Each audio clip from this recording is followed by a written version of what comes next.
Welcome, guys, to a very special episode of See, Hear, Love. We are so excited. It's Women's History Month, and we are celebrating in a big way. And it's the co host taking over. My goodness. We're all in the building, and I want to introduce all my incredible, I'm going to let them talk to you, but look who's here. We've got the one and only fabulous Tryphena. What's up, girl? Hey, it's so good to be hanging out today. It's so good. And Esther in the building looking beautiful. Hi, everyone. Good to see you. Well, guys, we are talking about Women's History Month, and we just literally came out of the heels of International Women's Day. I'd love to know, like, why this month matters to you. Did you do anything special on the day, and how are you celebrating? Trifina. I mean, in my household, I just decided like International Women's Month means I'm not doing anything. So dishes and laundry and all of that, that's off of me. I'm only semi kidding. But no, I love that we're honoring this, especially as the church, because I think so often our theology hasn't always lined up with the way Jesus viewed women. And so I just am loving, like, as a family, we've just taken time to talk about great women of faith or even the women in the Bible who were the first ones to share the gospel and just really continue to talk about how Jesus empowered women and why, like, we're so near and dear to God's heart. So. Yeah, I love that we're taking time to celebrate and to honor. So good. Esther, what about you? Well, to be honest, it's not something I've grown up celebrating or being very knowledgeable about. I think that this is really the first time I've done something intentional for Women's Month. But I would say that right now my heart is certainly with Ukraine. My husband is from Ukraine and has Ukrainian heritage. And I have been really just reaching out to the women that I know, specifically women in ministry that are ministering there, pastors' wives and families, and those that I know in my own family that are there, to just try to be a support system for them and empower them, and also share their stories right now and how they're persevering and being courageous. So it is very much like a story for today of women that are being bold and courageous. So I'm excited about what we're going to talk about today in that light too. So good. And for myself, I've had the privilege of hosting and co-hosting some events. But what was really exciting to see this month is there's a level of unity and like a togetherness that I'm sensing. It's just a swell of it, like more than ever before. And I love to see people coming together, understanding, that we need to link arms. And so it's been great celebrating the strength of women, the brilliance, the force that is women. And you're right, Trifina. I feel like So it's our season, it's our time, and there's an awakening, I think, happening in the church. I mean, Trifina, I know that you've got such a pulse on just the Church of Canada and stuff. Like, I feel like there's a rise happening right across this nation. What do you feel? I completely agree. I think that women are being called up to lead in just powerful ways. And I think it's also an incredible season of empowering women in all spaces. I think for so long we've had a hierarchy of, well, these are the ways that leaders are formed, or these are the ways that leaders function. But we're really taking notice of women in all spheres of life and all walks of life, and the way that they live that out. And I think what's so powerful even is International Women's Month comes on the heel of like Black History Month and celebrating the history and the heritage and the excellence of what so many people in our community have experienced. And I think what is so powerful as women is we are encountering our different stories, knowing that as much as we all share the same gender and that aligns us, that's not all of our existence. And so I'm loving seeing women of different abilities and different colors and different life experiences, or even Esther, as you said, women who live in different parts of the world, and we're really honoring their stories and their experiences in a new way. And I love that. So good. And what are you experiencing, Esther? What are you seeing in the church where it comes to women? yeah, I do. I agree. The word solidarity is really top of mind right now. I am seeing within the church, women are rising. I actually have something that I'm internally processing, and I'm not sure how this will play out. But I'm wondering if in this season, as we're coming out of the season that we've had an experience with COVID, and we're coming into a new time, and the church is evolving, the church is changing rapidly.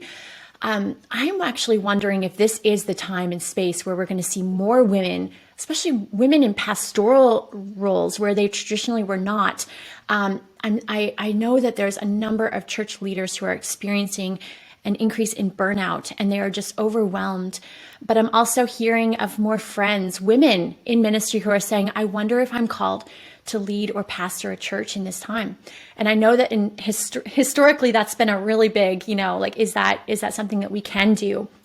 But I wonder if now is the time and the space where those doors will open to women because there's big voids being made right now in this new season of the church. So I think that we are looking at a time where we're going to see shift and shaking, but new things. And I think there will be new life and new growth that comes out of that. So good.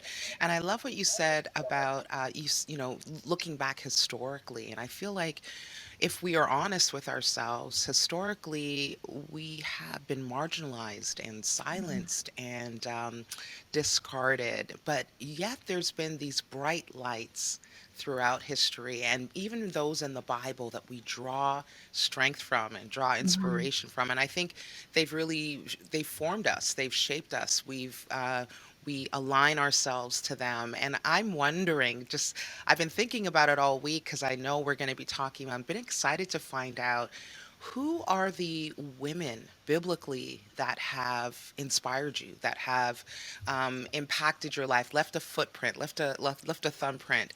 I'd love to know, and then and also, like, what lessons can we learn from these women still today, because they're still speaking, right?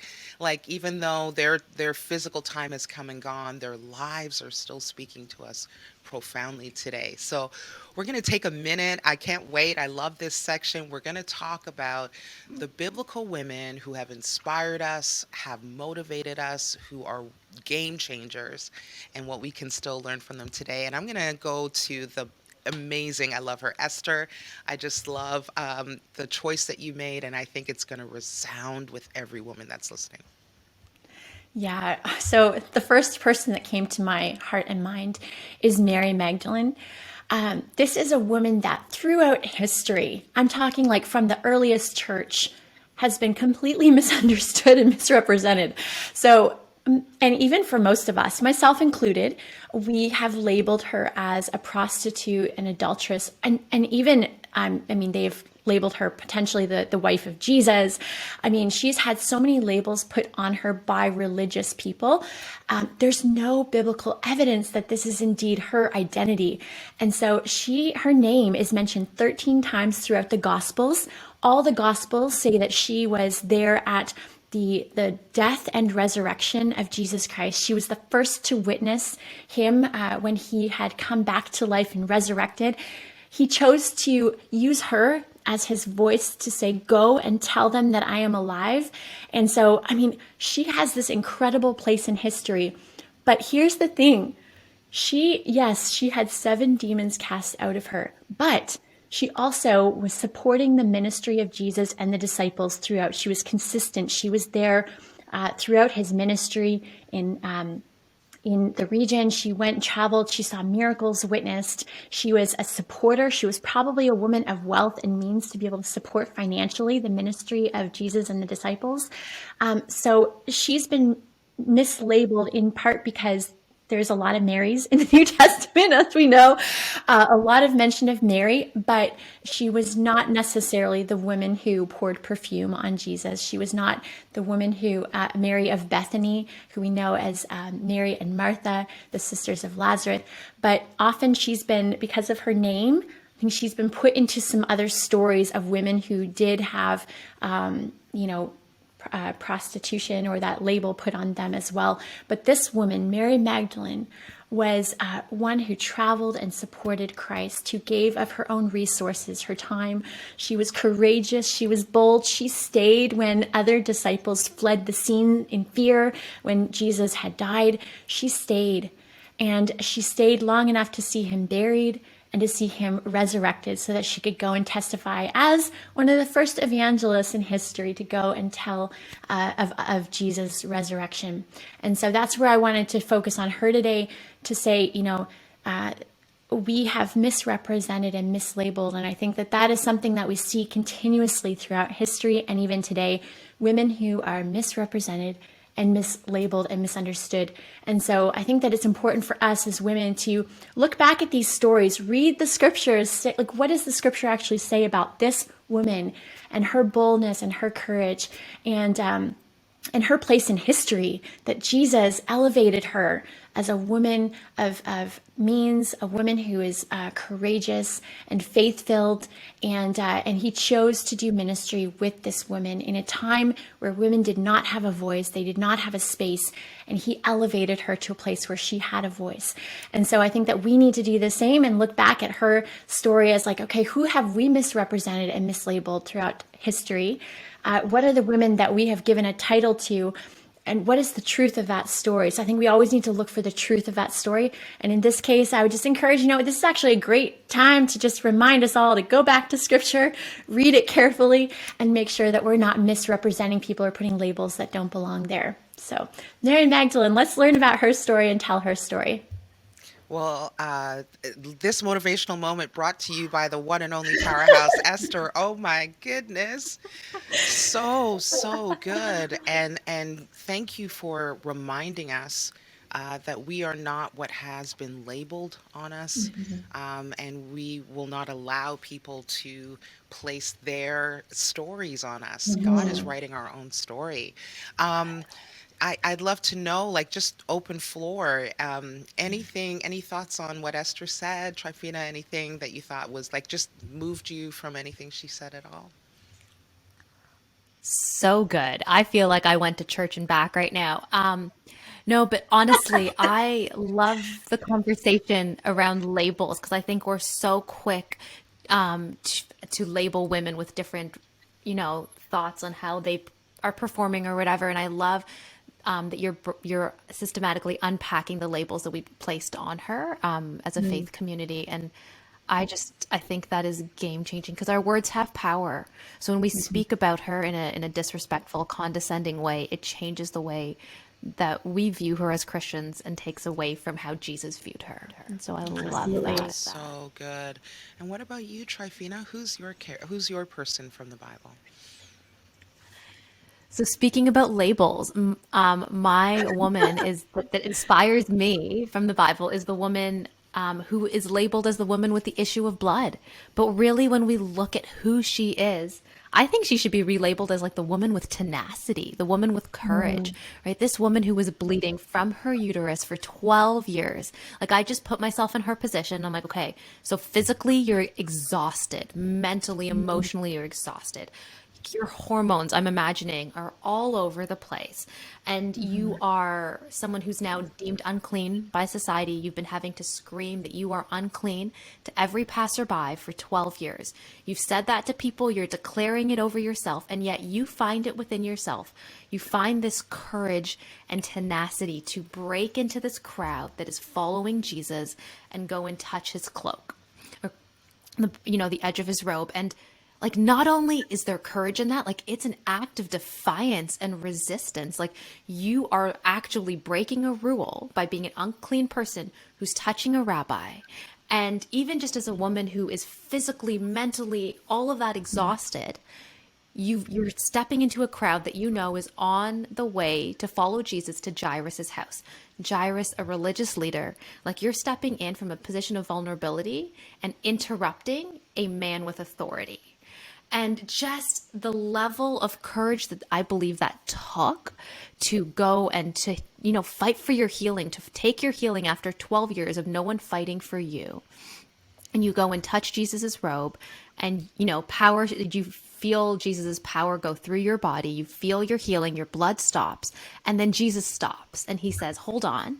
Power has left me, and he calls you forward. So for you to come forward, take up your space, allow this crowd that is pushing around you to stop and to hear your story after 12 years of all you've used your voice for is to say that you are unclean. And now you get to share how God is redeeming your story. You get to share the truth of who you are, and you take up your space. And so for me, she has just been such a game changer to to sit with her courage and her tenacity to use her voice to tell her story, to create empathy. And also, just when Jesus called her forward, she wasn't like, oh, you know what? Like, everyone's on their way to heal, to watch Jesus heal Jairus' story. It's okay. Like, everyone's too busy, which would be the Tryphena response, right? Like, oh, people are too busy. They don't need to hear my story. But she used her voice in a powerful way. And she's a woman that we're still talking about now. And so I love her courage and her boldness. Oh, so good. Oh my goodness. Thank you for sharing that. Oh man, there's a theme happening definitely because the person that I chose also I feel has been wrongly labeled, and I think because of how people viewed her and spoke about her, she lived in total isolation, and that's the woman of Samaria. And it's funny because whenever I speak about her in all these glowing phrases and terms, there are some people that think, well, yeah, definitely very brave of her. She ran back.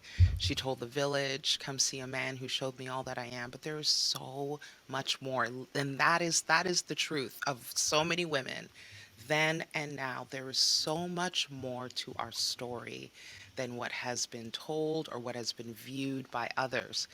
And so we have this woman who back in that time, not only as a Samaritans were considered the lowest of the low. They were the worst demographic in terms of viewpoint and society, but she was a woman. And so because she was a woman, she was property, she was chattel. And sometimes we are so quick to uh, throw mud and pass judgment. I love what you said, Esther. When there's brokenness, there's hurt, there's a story of survival behind it, struggle, staying alive, tenacity. I love that.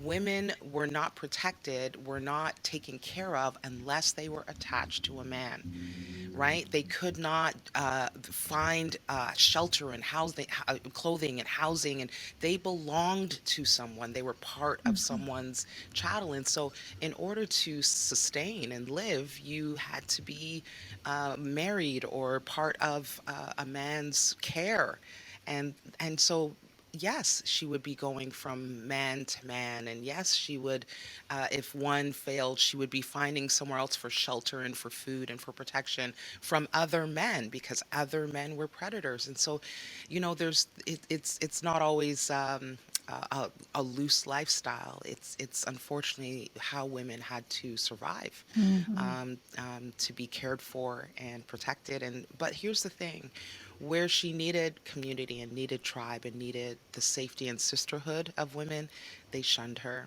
and she was very much by herself. The Bible says that she always did her work in the highest, most scorching time of the day, and was willing to endure that just to be away from the painful words and gazes of other women, which is really sad. But after this incredible encounter and this life changing encounter, and Jesus seeing past all the stuff and seeing her, not only her soul, but who she will be on the other side, her potential. And he spoke to all of it.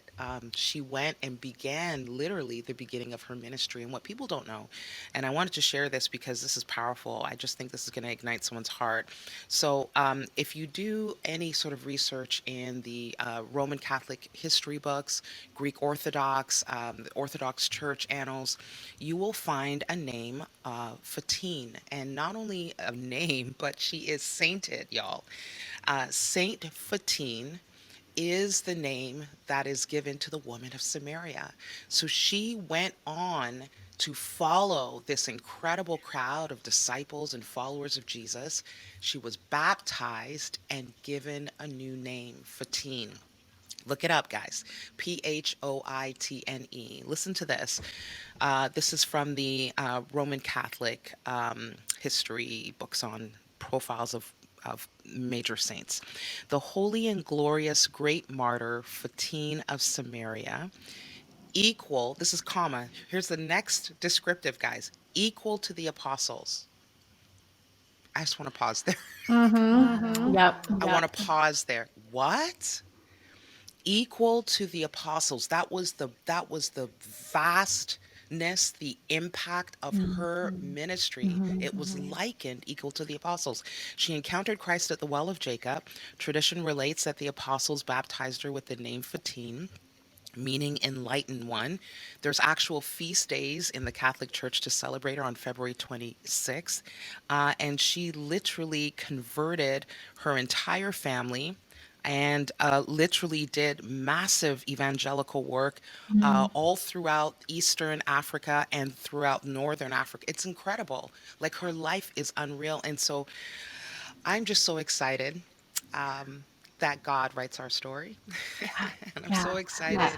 that our Yeah. story is not Yeah. done and there are new chapters being written, and Yeah. we are not our pain and we are not our So good. mistakes. So That's, yeah, good. what I want to say there.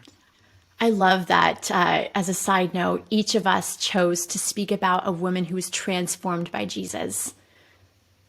I love that.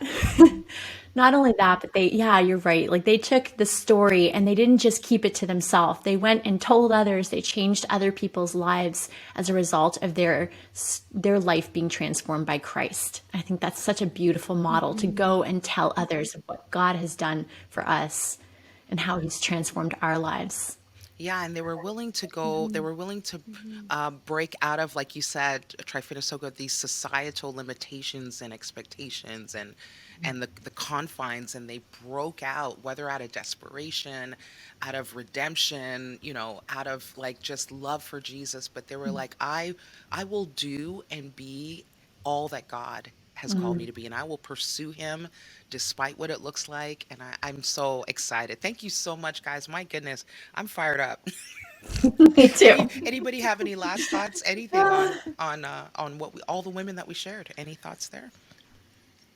I just think when I look at these three women, we kind of talked about them all being misunderstood, but not by Jesus. I love that Jesus, like that our God is so trauma informed. Like even Cheryl, you talked about, like, we're not our pain, but Jesus was aware of, she went from woman to woman, I mean, from man to man, not out of her own choices, but because of the systems and structures she lived in. She was looking for protection. And I think Jesus is so aware of the spaces that we come from and why we've had to make the decisions we have.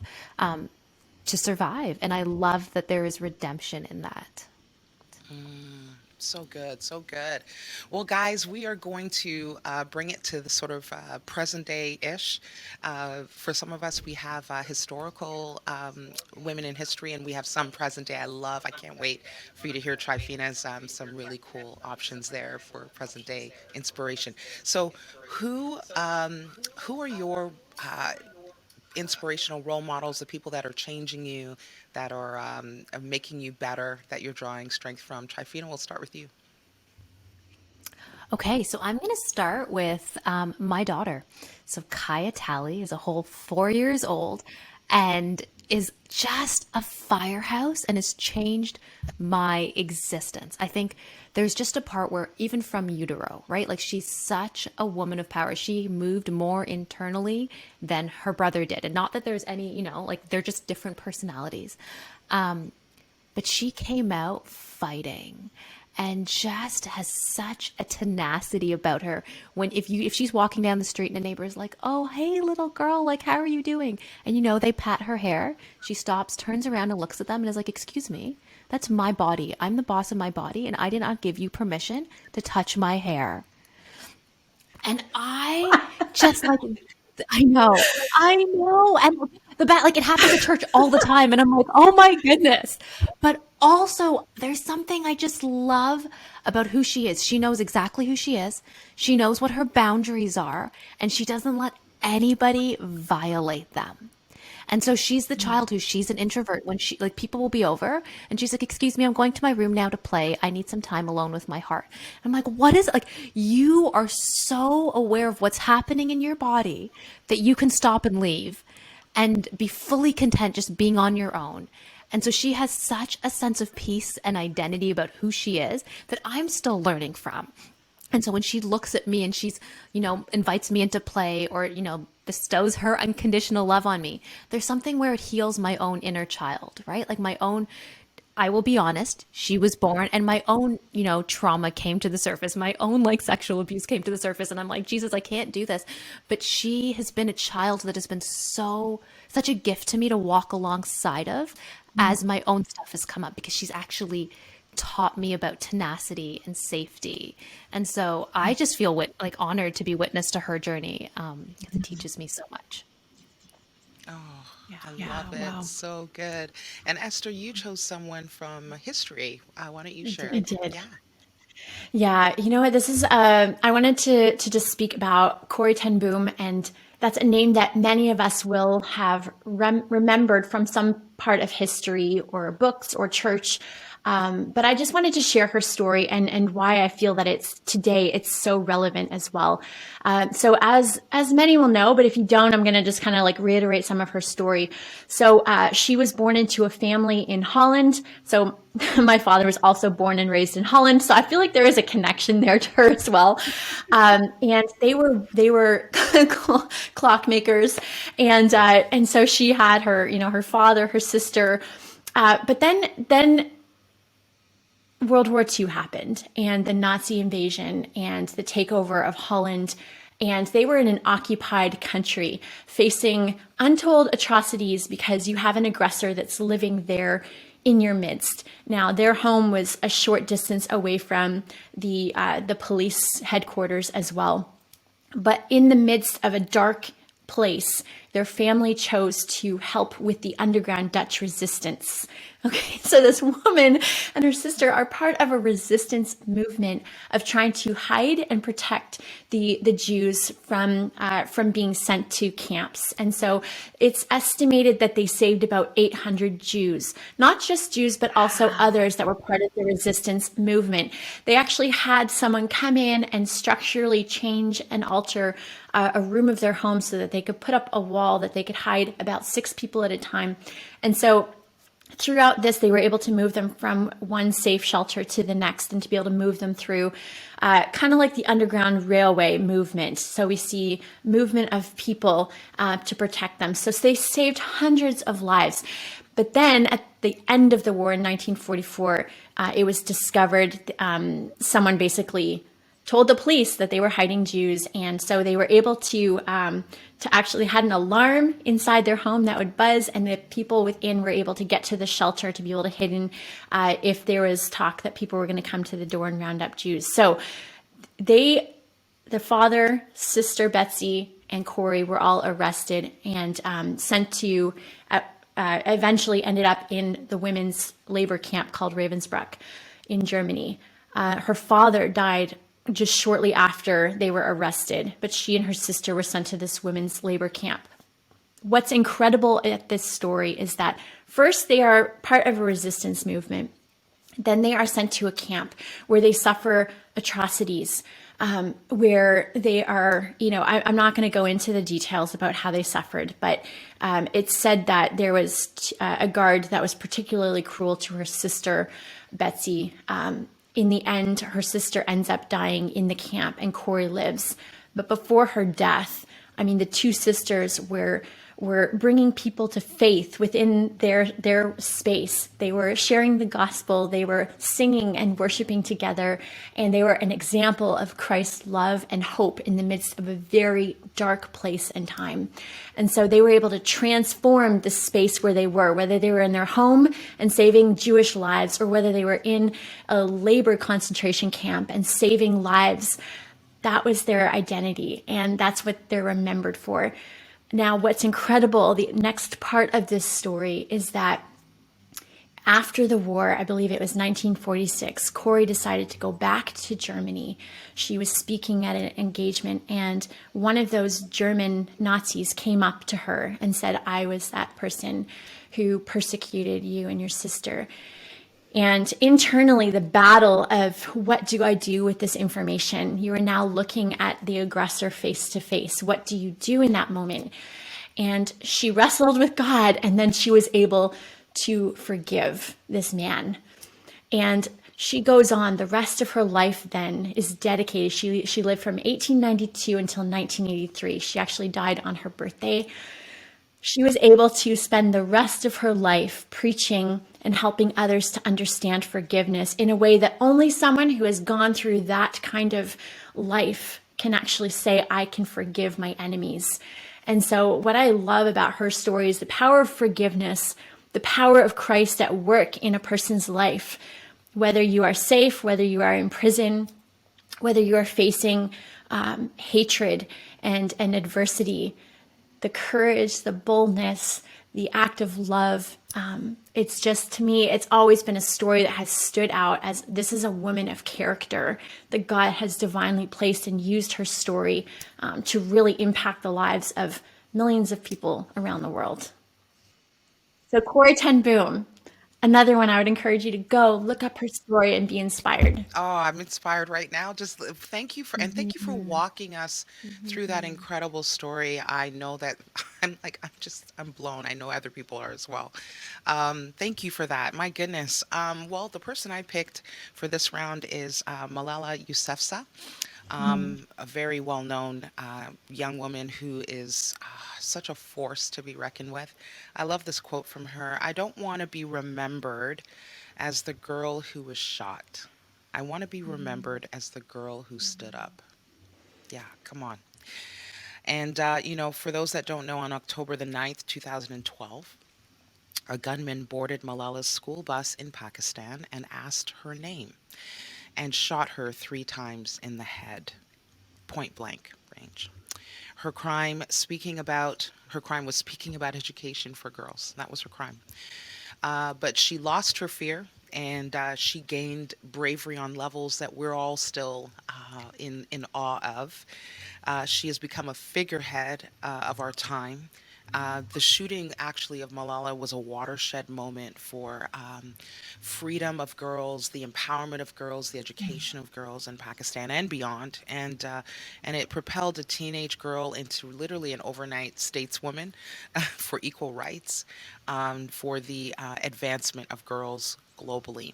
In 2013, Time magazine listed Malala Yousafzai as one of the 100 most influential people in the world. And on the 10th of October, I'm telling you, that powerhouse, she received a Nobel Peace Prize.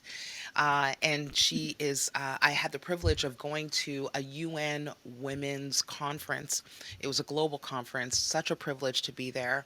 And she was recognized there as well. And just hearing her speak, it's like oceans. It's like it's just a tsunami. She is fearless, but she has literally faced the enemy down and has come out on the other side. And so I'm inspired because I think, again, I don't want to sound like a broken record, but tragedy, and for someone that's listening, tragedy and crisis does not define you. It is not the end of the story. And I'm reminded of the biblical verse that says that what the enemy intended for evil, for hurt, for harm, God will turn it around for your good. And so what an incredible life. Still changing the earth and shaking the earth. But just to see how dark her beginnings were and how she has literally become such a bright light, it's encouraging for all of us. Yeah. Amazing. Yeah. Yeah.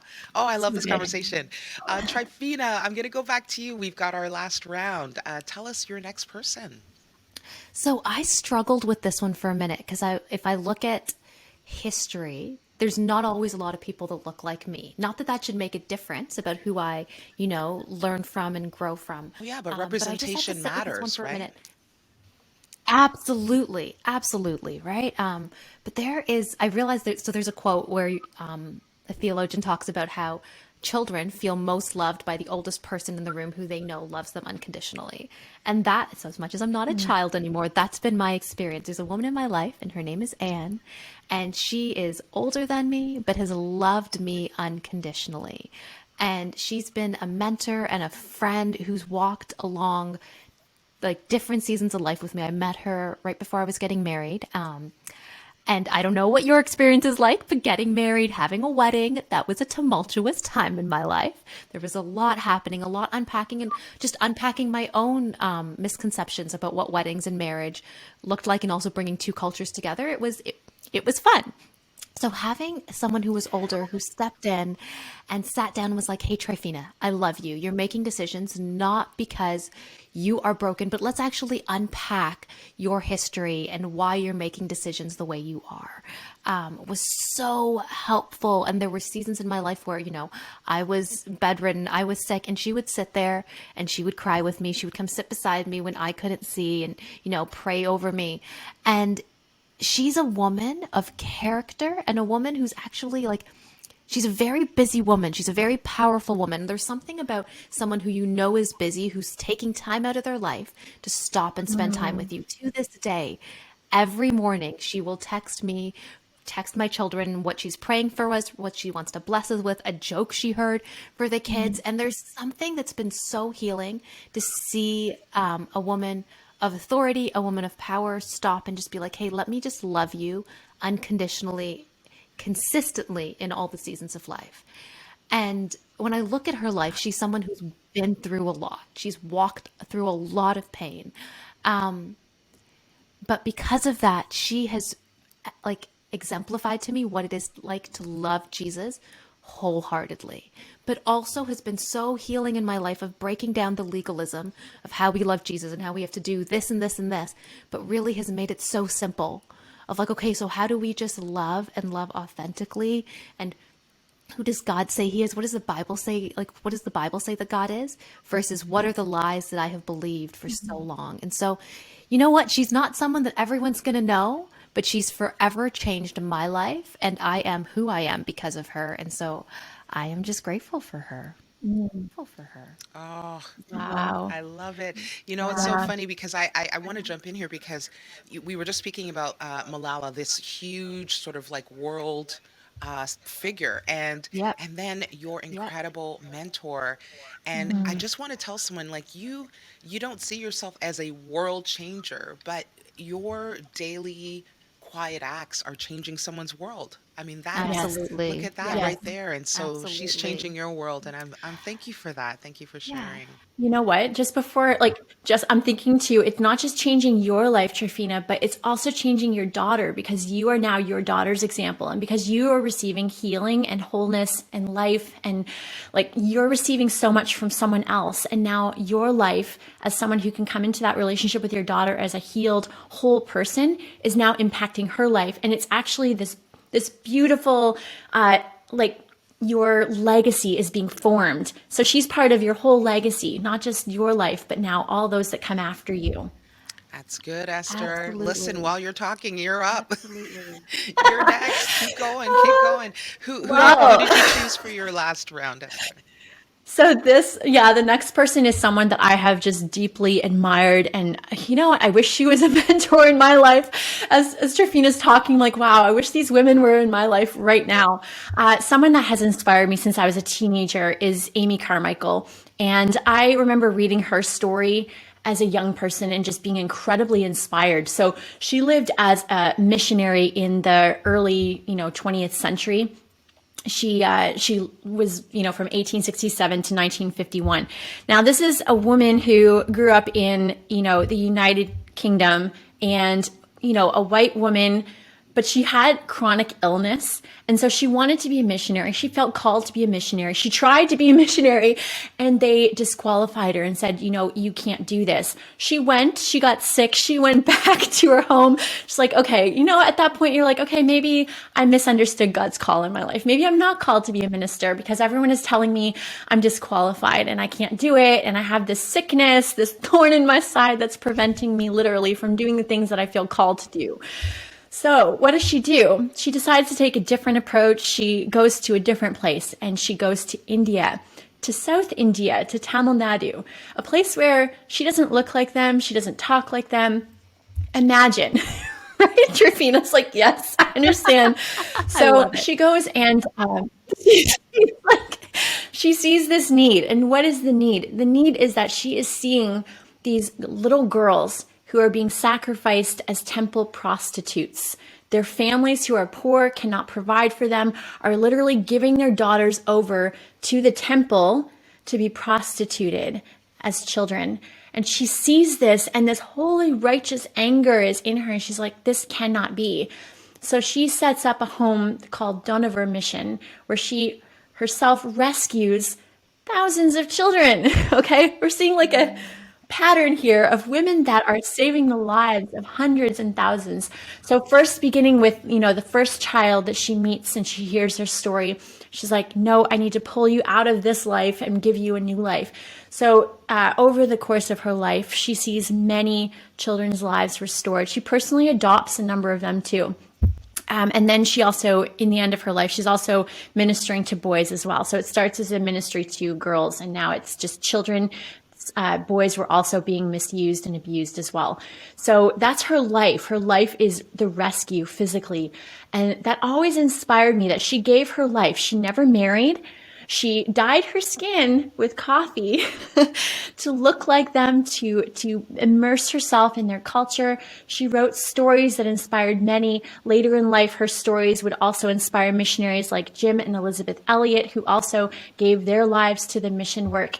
So she just, her life and influence, so selfless. What I love about her is that she just, first of all, she pushed past being disqualified by those, and she found what God was doing in the world, and she got in the middle of it. She found where her space was. She took it up.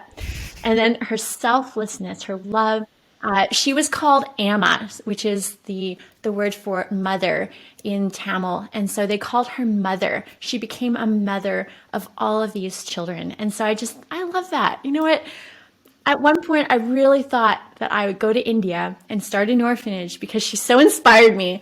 And I realized that that wasn't what I was called to, but her life so inspired me that I wanted to live like that, just selflessly devoted to Christ in whatever thing he calls me to do, whatever that looks like, to be fully devoted, to push aside the bias of being a woman called to ministry in a time and space, even today, where you don't always feel like you're qualified.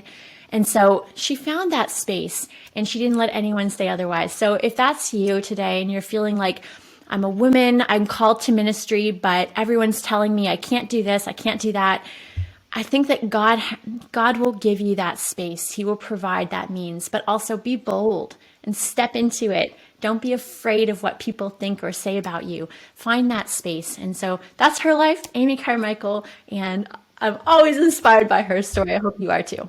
Oh, so I tell you, I'm gonna probably be playing this episode for myself to pump myself up, whatever I needed. I'm so inspired and ignited, and I love what you said. That is the call. These women are fully devoted to their purpose, living out the call of God on their lives, stepping away from labels and all the can'ts and shouldn'ts and won'ts. I'm so thankful for that.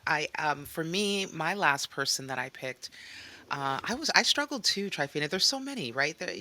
Like, who do we pick? And I think for what I wanted to say to the listeners today, I chose this powerhouse. I picked Rosa Parks. Yes. Yes, I picked Rosa Parks, and I have a quote and just a little bit of a catch up on her. She says, "I would like to be remembered as a person who wanted to be free, so that other people would also be free." And in her own humble words, she will tell you all the time when she was alive that all I was doing was trying to get home from work. But on that fateful day, in actuality, she did infinitely more than that. She became an overnight, literally overnight figurehead for the civil rights movement, a face, a person of innocence, of quiet demeanor. She was demure. She was the perfect person to place this entire sort of like launch of our a push for freedom on. And her shoulders were obviously big enough to carry all of that. So she became a figurehead of the civil rights movement of the U.S. And on December 1st, 1955, we know Rosa Parks was 42 at the time. She was a seamstress, very quietly going about her life. She was just beyond exhausted in domestic capacity, being a domestic help, and just refused, finally had enough, and was tired of the ill treatment, tired of the lack of dignity, tired of being treated less than, and she refused to give up her seat to a white passenger on the Montgomery City bus. And that single act, that single reply, and this is what she said, word for word. They said, are you not willing? Will you not, like for the last time, before things get really bad, give up your seat? And she says, no, I am not willing. That ignited a boycott, which continued for 381 days, which we all know is history now, until the city repealed its law enforcing racial segregation on public buses. And it started a watershed moment that undid the Jim Crow era. So we are just so thankful of Rosa's fearless rejection of racial segregation.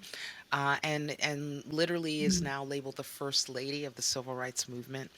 And there's a day itself dedicated to her called the Rosa Parks Day. Well, why did I pick her today?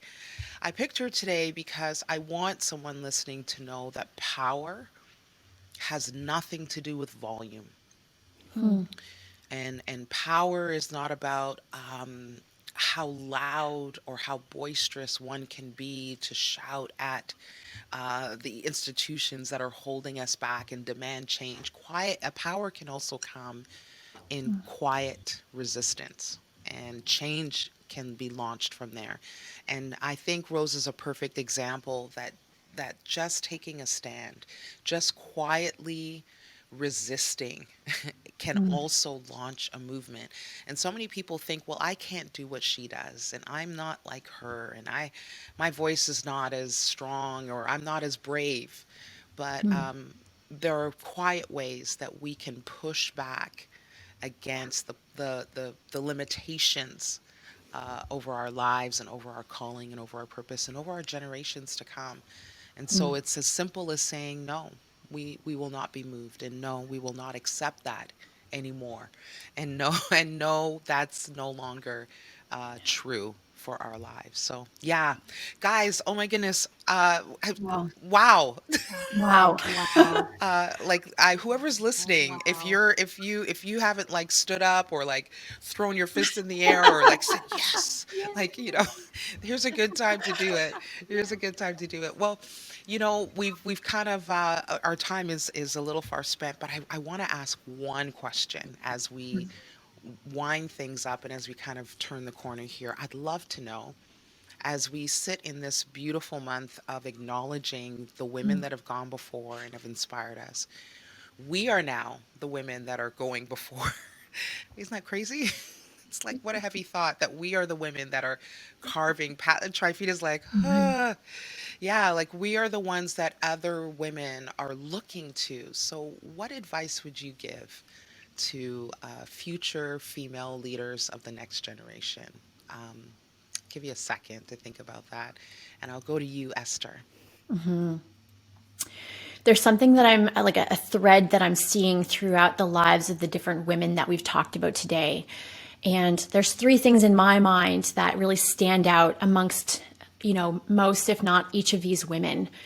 It's a heart posture of humility, of obedience, and of surrender to what God has called you to do. These women, like you said, Cheryl, these are not women that even tried to do the things that they did. It wasn't like they were raising up armies, literally. It's just that they had this posture of humility and they knew what they needed to do and they did it. And like we look at Mother Teresa and those, it's not that they were these glorified powerhouse women leaders. These were humble women, surrendered to Christ, obedient to his call in their life, whatever that looked like. If it was Rosa Parks just saying, no, not today. If that's the choice, then you just embrace that.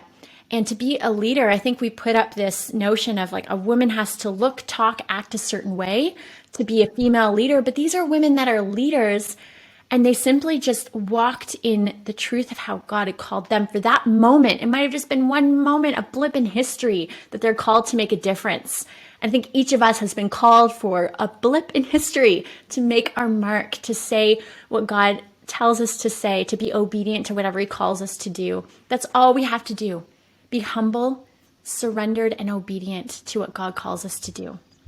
So good. So good. Tryphena, what is your advice to the next generation of female Oh, leaders? so I love the part, Esther, you talked about just the humility. And Cheryl, when you were talking about how Rosa Parks was 42 and just going about her day, right? Like I've heard it said, like there's nothing more powerful than the woman who's fed up and tired. And I think there's something so true about that when we're just living out who we are, who we're created to be. As women, we are created in the image of God. We are representations of God here on earth in the way that we live out our lives and the way our identities are, the creativity that we have, the tenacity that we have, the quirky parts of our personality are all a representation of God on earth. And I think when we own that and we just live that out in a humble way, day in and day out, when we are fed up and we say no more, when we cheer others on, when we just live in an unapologetic way, there's no stopping us. The world, the people around us are spending thousands of dollars and lots of time to tell us that we are not good enough. And there are things that we need to change to be better, to be more powerful, to be better leaders, whatever that looks like. But when I think of someone like Rosa Parks or even my mentor, Anne, it was just the daily living out who they were created to be.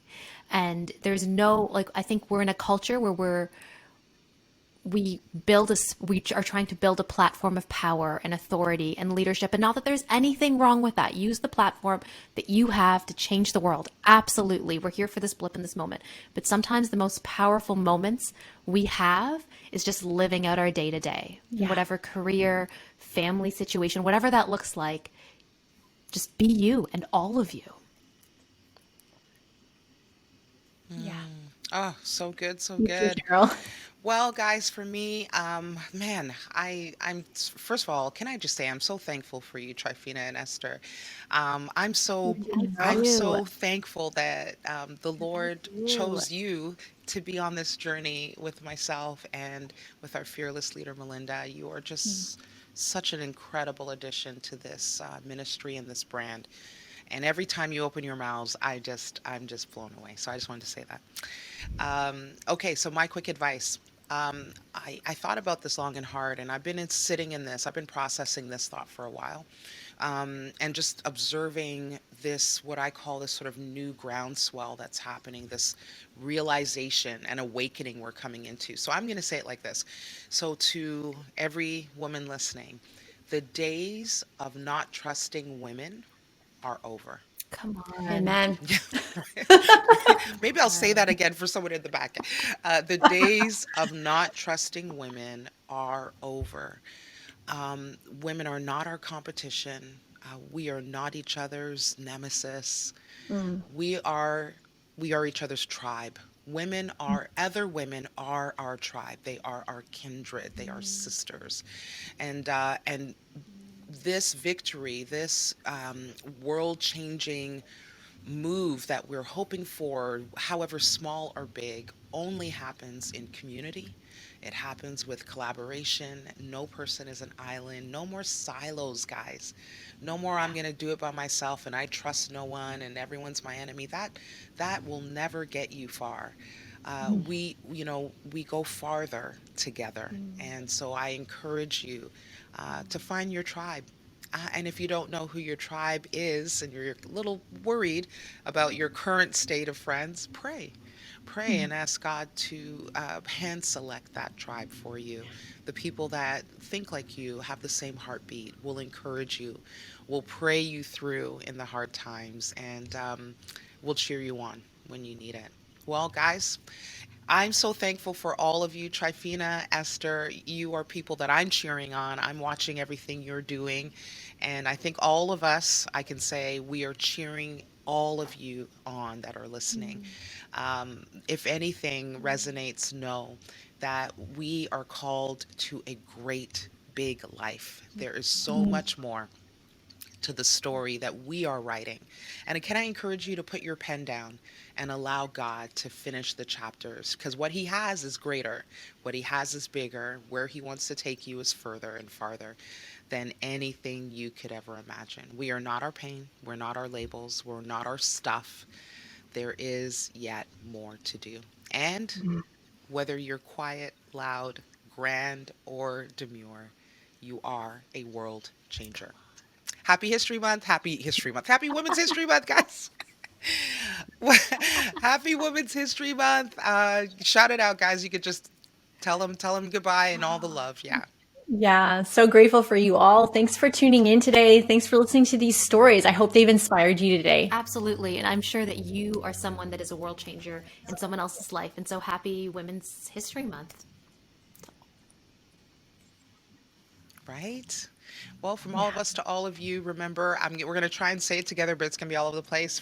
On behalf of our fearless leader, you are seen, Seen, you are heard, and you are seen. deeply loved by God.